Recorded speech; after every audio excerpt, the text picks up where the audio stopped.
অন্তর্বর্তী সরকার দায়িত্ব পাওয়ার পর যাচাই বাছাই করছে হাসিনা সরকারের রেখে যাওয়া চলমান প্রকল্পগুলো। কিছু প্রকল্প বাদ দেওয়া হয়েছে, আর কিছু টিকিয়ে রাখা হয়েছে। তবে পুরনো চুক্তিতে নতুন করে হাত দিয়ে খুব একটা সুবিধা করতে পারছে না সরকার। রোববার জাতীয় অর্থনৈতিক পরিষদের নির্বাহী কমিটি একনেক সভা পরবর্তী সংবাদ সম্মেলনে এমন সরল স্বীকারোক্তি করলেন পরিকল্পনা উপদেষ্টা। জানালেন, জাপানের সঙ্গে দর কষাকষিতে বাংলাদেশের অবস্থান দুর্বল হওয়ায় নতুন দুটি মেট্রো রেলের অস্বাভাবিক খরচ কমানোর সুযোগ কম। মেট্রো রেল প্রকল্প এটা আগে থেকে আগের সরকার এটা যেভাবে একটা প্রকল্প তৈরি হয় পাশ হয়ে এসেছে আমাদের আসার আগে, এবং সেটার কাজও চলছে এখন। এটা চলমান একটা প্রকল্প, এটা নিয়ে নতুন করে নেগোসিয়েশনের কিছু নেই। তবু আমি বলেছি যে যতদূর পারা যায় আপনারা একটু, যেহেতু দেখাতে পারেন অন্য দেশে কত খরচ হয়েছে, এখানে কেন বেশি খরচ হয়েছে, যদি পারেন একটু দরদস্তুর করেন। জাপানিরা সাধারণত একবার সব কিছু চুক্তি হয়ে গেলে পছন্দ করে না কোনো দরদস্তুর করা।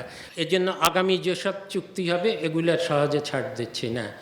এদিন একনেক সভায় ৬,৫০৬ কোটি টাকার ১০টি প্রকল্প অনুমোদন দেওয়া হয়। এর প্রায় অর্ধেক টাকার যোগান দিবে সরকার, বাকিটা ঋণ ও সংস্থার নিজস্ব অর্থায়ন। শিক্ষার্থীদের আন্দোলনের মুখে স্থায়ী ক্যাম্পাসের জন্য ৫১৯ কোটি টাকা বরাদ্দ পাচ্ছে রবীন্দ্র বিশ্ববিদ্যালয়। তবে বিশ্ববিদ্যালয়টির জন্য বাধ্যতামূলক করা হয়েছে সব ধরনের পরিবেশ ছাড়পত্র। আমি বললাম যে এটা নষ্ট হবে, আরেকজনে বললো এটা নষ্ট হবে, এভাবে তো হয় না।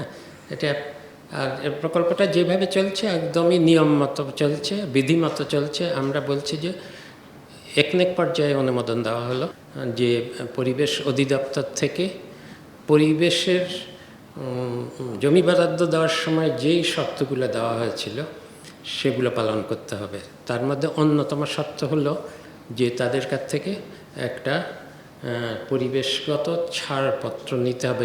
বার্ষিক উন্নয়ন কর্মসূচি এডিপি বাস্তবায়ন প্রসঙ্গে পরিকল্পনা উপদেষ্টা জানান, অর্থবছরের প্রথম মাস জুলাইয়ে বাস্তবায়নের হার ১%-ও কম। বাসস্থানের। মাজহার মাহবুব, স্টার নিউজ, ঢাকা।